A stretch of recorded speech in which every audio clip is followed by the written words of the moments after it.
সেই সকাল 9টা থেকে ইন্টারভিউ নিতেছি। ইন্টারভিউ নিতে নিতে একেবারে হয়রান হয়ে গেলাম, একটাও ভালো ক্যান্ডিডেট পাইলাম না।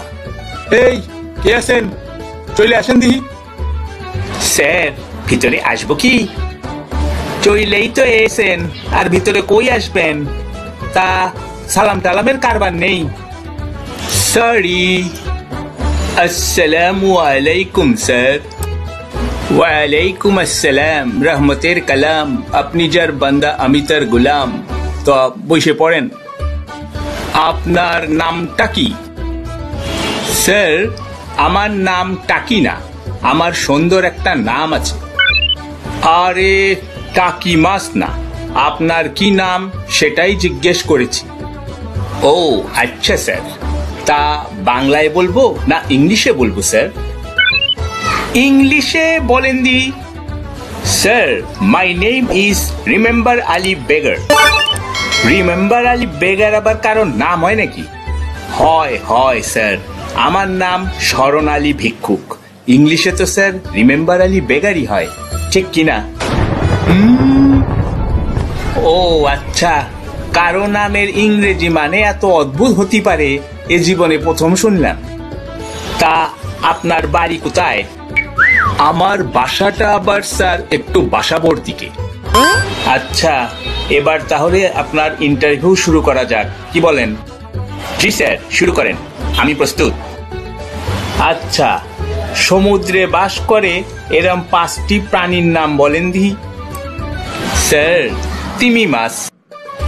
আর বাকি 4টে? একটি তিমি, তার সান, তার ডটার অ্যান্ড তার ওয়াইফ।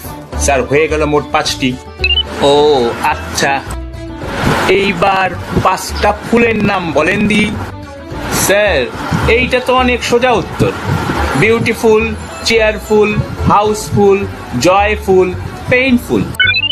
এ আবার কেমন ফুলের নাম, বাপের জন্মেও তো শুনিনি কোনোদিন।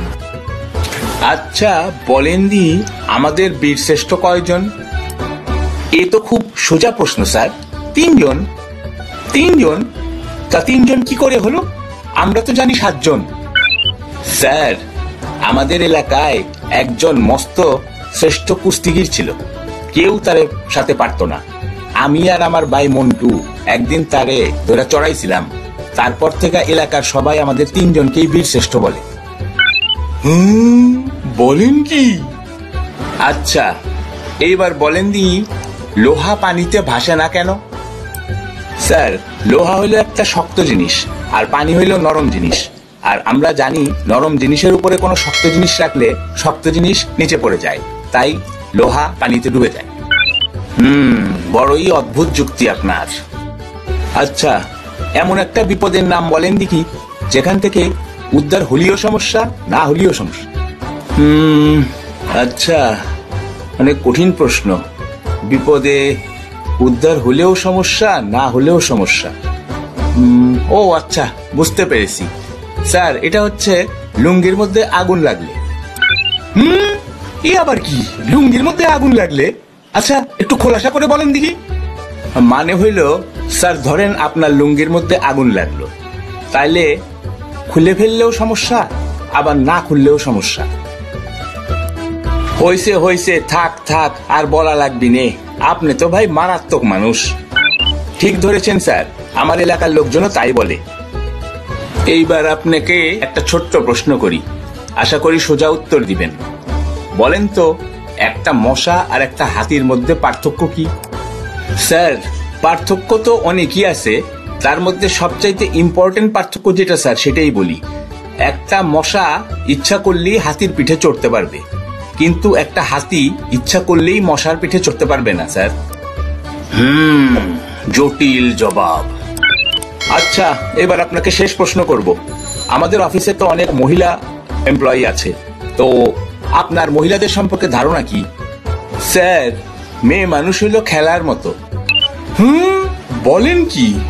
মানে আপনার কথা ঠিক বুঝতে পারলাম না।